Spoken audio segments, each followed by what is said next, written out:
Bonjour. On se retrouve pour notre première vidéo en face cam. Alors on va se présenter et puis après on vous explique ce qui va se passer. Alors moi c'est Lucie, j'ai 31 ans et je suis accueillante familiale depuis plus de 5 ans maintenant. J'accueille à la maison Loïc, Wilfried et Christophe. Je suis également la maman d'un petit garçon qui a 5 ans et Ben voilà, t'as qu'un enfant. Moi je m'appelle Marie, j'ai 31 ans, je suis la sœur jumelle. Voilà. Je suis accueillante familiale depuis 2 ans, un peu plus de 2 ans maintenant, et je suis la maman de Maëlle qui a 8 ans et Nino bientôt 6 ans.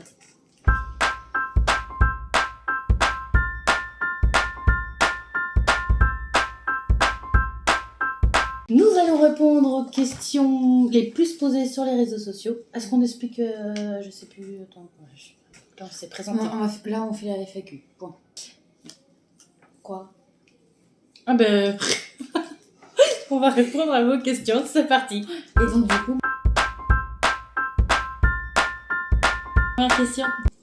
donc la première question qui a été le plus posée, quels étaient nos parcours professionnels? Donc me concernant mon parcours professionnel, donc j'ai fait un BPA service à la personne et j'ai ensuite travaillé dans la vente, qui n'a rien à voir, mais je suis très vite retournée dans le social. Donc j'ai travaillé beaucoup en maison de vie, dans plusieurs maisons de vie, même des fois en même temps, la plupart du temps. Et ensuite, j'ai également beaucoup remplacé ma maman qui était accueillante familiale et qui a du coup accueilli des personnes en situation de handicap, des personnes âgées, mais également avec énormément de pathologies. Donc à la base, moi je suis commerciale et en fait, tout simplement, je me suis mise sur la liste de remplacement de Lucie pour la remplacer en tant qu'accueillante pour qu'elle puisse avoir des jours de repos. Et bon, voilà, et celle de ma mère. Et du coup, bon, c'est comme ça que je suis rentrée dans ce monde d'accueillant familial. Énormément posé, c'est quelles sont les démarches pour pouvoir devenir accueillante familiale. Alors c'est simple, par contre on va vous parler du secteur géographique de la Vendée, parce qu'après les autres départements je ne connais pas. Donc ce qu'on va vous dire là, ça concerne vraiment que le secteur de la Vendée. Donc pour pouvoir être accueillante familiale, il faut faire une demande d'agrément. Donc, ce qui est logique étant donné que ce sont des contrats de gré à gré. Cette demande d'agrément, donc on appelle le conseil départemental qui ensuite nous envoie ce dossier. Il nous suffit de le remplir. C'est un dossier qui passe par commission. Mais avant qu'il passe en commission, il y a quand même des visites avec une infirmière, une assistante sociale, pour constater du coup... si l'accueillante elle est stable, quoi. Non, mais si c'est une bonne personne, si elle est une bonne personne, apte à faire ce métier. Le projet de l'accueillante familiale, le public qu'elle souhaite accueillir, voir si tout ça c'est cohérent, également constater l'ambiance de la maison, etc.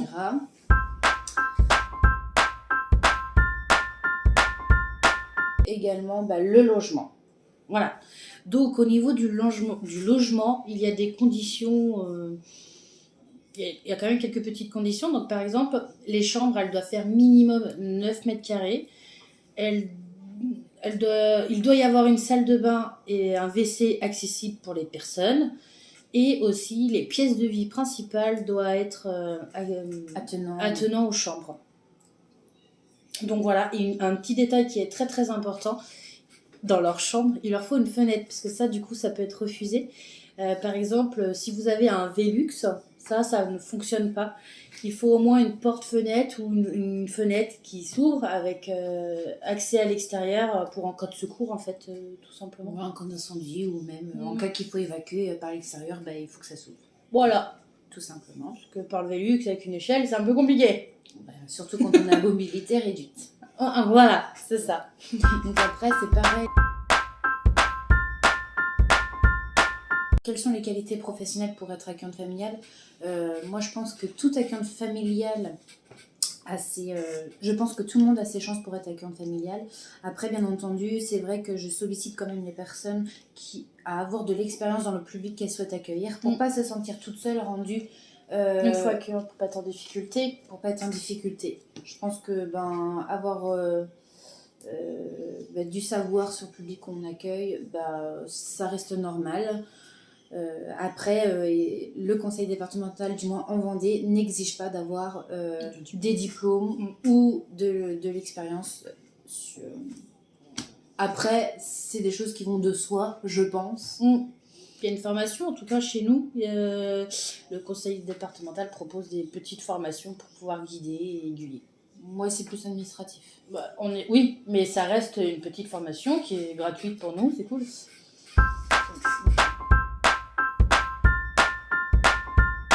qui se pose beaucoup, c'est le sujet du remplacement. Le remplacement est... Donc c'est une obligation d'avoir des remplaçantes. C'est-à-dire que quand on crée notre dossier pour les agréments, on doit avoir minimum 3 remplaçantes sur notre liste. Il faut savoir que les remplaçantes, c'est nous qui les recherchons. Ce n'est pas le conseil départemental qui vous donne des personnes qui peuvent vous remplacer. Non, pas du tout. C'est à vous de rechercher. Comme par exemple, moi au début, j'étais la remplaçante principale de Lucie et de ma mère. Voilà. Et après, on a plusieurs solutions de remplacement. Voilà, donc on peut se faire remplacer de différentes manières. Donc je parle par, admettons, si on veut partir en vacances une semaine, 15 jours ou 3 semaines, il suffit soit, si notre remplaçante est disponible, elle vient à notre domicile et le remplacement se fait comme ça. Soit il suffit du coup d'anticiper et d'inscrire les personnes qu'on accueille dans une structure qui fait des séjours temporaires. Soit il suffit aussi de solliciter d'autres familles d'accueil pour qu'ils puissent prendre le relais chez eux. Voilà, c'est ça. Voilà. Et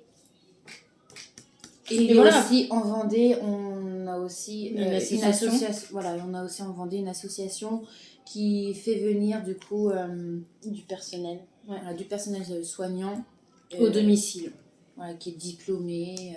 Nous avons répondu aux questions principales qui sont énormément demandées. Il ne faut pas hésiter parce que du coup... A few moments later.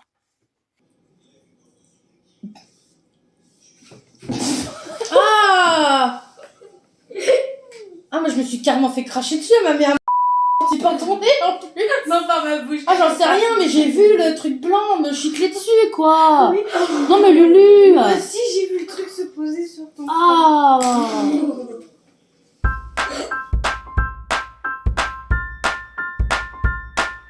Donc nous avons répondu aux questions principales qui sont le plus posées à chaque fois sur les réseaux sociaux. N'hésitez pas en commentaire voilà, si vous avez d'autres questions, de poser des questions, on aura le plaisir de vous y répondre. Donc aussi, on souhaitait aussi vous préciser que l'objectif de cette chaîne, parce que alors c'est quelque chose qui a été énormément demandé. On nous dit, Marie-Lucie, on en veut plus par rapport à notre quotidien, pour pouvoir un peu partager notre quotidien. Donc, oui, de faire plus de contenu sur nos vies de tous les jours. Voilà, donc on a des petites idées, on prépare des petites surprises. On va essayer de donner une récurrence de 1 vidéo par semaine. Après, on va voir, on s'engage en rien parce que on reste quand même famille d'accueil et que on n'a pas toujours le temps de faire des montages de vidéos. Et puis c'est aussi en fonction. Parce que quand ils en ont pas envie, c'est vrai que... Et quand ils en ont pas envie, on ne filme pas. Voilà, on respecte leur choix. Donc je disais quoi Donc voilà, on souhaite un peu montrer le quotidien, faire des vidéos thématiques aussi en fonction des questions qu'on nous pose. Donc voilà, faut pas hésiter sur quel sujet vous voulez qu'on échange. Par exemple, comment vous faites pour vous organiser dans le quotidien entre les enfants plus les accueillis. Enfin voilà, plein de trucs comme ça, n'hésitez pas. On est ouverte à tout sujet. Ah ouais. Et puis voilà. Donc... on vous dit à bientôt pour la prochaine vidéo et puis... Bienvenue dans nos aventures. Voilà, c'est ça.